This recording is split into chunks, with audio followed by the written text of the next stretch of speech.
Hi friends, అందరూ ఎలా ఉన్నారు? బాగున్నారా? నేను బాగున్నాను ఫ్రెండ్స్.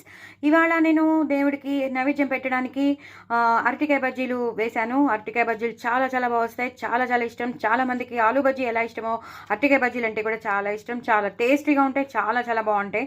అవి అన్నంలో నంచుకున్నా బాగుంటాయి, రసంలో, సాంబార్లో, మనం పప్పులో నంచుకున్నా కూడా చాలా చాలా బాగుంటాయి. సో ఇవాళ నేను శివుడికి నైవేద్యం పెట్టేశాను, నైవేద్యం పెడుతున్నాను. సో ఒకసారి షార్ట్ చూపిద్దామని మీకు తీసుకొచ్చేసాను. చాలా చాలా టేస్టీగా, చాలా ఎంత అసలు కలర్ చూసారు కదా, అద్రిపోయే కలర్ మాత్రం ఈ కలర్లో. దీని ప్రొసీజర్ నేను దీని రెసిపీ చాలా షార్ట్ వీడియో పంపిస్తున్నాను. తప్పకుండా ఆదరించండి, చూడండి, చేసుకోండి, ఎంజాయ్ చేయండి. నా కామెంట్ బాక్స్లో పెట్టండి. చాలా చాలా బాగుంటాయి. ఏం కలిపానో, ఏమేం బ్యాటర్స్ వేసానో, ఏం వేసానో మీకు తెలిసిపోతుంది. ఇలా ఇంత బాగా చేసుకుంటే మాత్రం సూపర్బ్ వస్తాయి.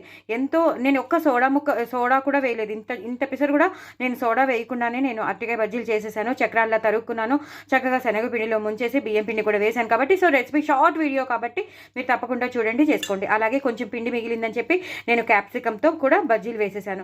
సో క్యాప్సికం బజ్జీలు ఏంటంటే ఇలా క్యాప్సికంని మూడుగా తరిగేసుకుని మనకి గ్యాప్ వస్తుంది కదా, క్యాప్సికం గ్యాప్లో పిండి ముంచేసేయడమే. చాలా చాలా బాగుంటుంది. దీని మొత్తం అంతా దాంట్లోనే వచ్చేస్తుందిలేండి, షార్ట్ వీడియోలోనే ఇవి వచ్చేస్తాయి. సో తప్పకుండా చూడండి, చేసుకోండి. చాలా చాలా బాగున్నాయి, చాలా చాలా బాగుంటాయి. ఇంకా నైవేద్యం పెట్టాలి కాబట్టి. సో నా ఛానల్ మాత్రం సబ్స్క్రైబ్ చేసుకోవడం అసలు మర్చిపోవద్దు. చాలా క్రిస్పీగా, చాలా టేస్టీగా ఉంటాయి. క్యాప్సికం అయితే చాలా మంది ఫేవరెట్స్ ఉంటారు, నాకు కూడా చాలా ఫేవరెట్. చాలా బాగుంటాయి. సో మొత్తానికి రెసిపీస్ అయితే సూపర్బ్ ఉంటాయి, అరటికాయ బజ్జీ కానీ క్యాప్సికం బజ్జీస్ కానీ. సో దీని రెసిపీ మాత్రం షార్ట్ వీడియో కాబట్టి తప్పకుండా చూడండి, చేసుకోండి, ఎంజాయ్ చేయండి. శివుడు అనుగ్రహం ఉండాలని కోరుకుంటున్నానండి. బాయ్ అండి. తప్పకుండా సబ్స్క్రైబ్ చేసుకుంటారు కదా, మరి ఎందుకంత ఆలస్యం? తప్పకుండా చేసేసుకోండి. షార్ట్ వీడియో మాత్రం దీన్ని ఎలా ఆదరించారో, ఈ షార్ట్ని ఎలా ఆదరించారో ఆ షార్ట్ని కూడా అలాగే ఆదరించండి. వ్యూస్ పెంచండి, సబ్స్క్రైబర్స్ని పెంచండి. బాయ్ అండి.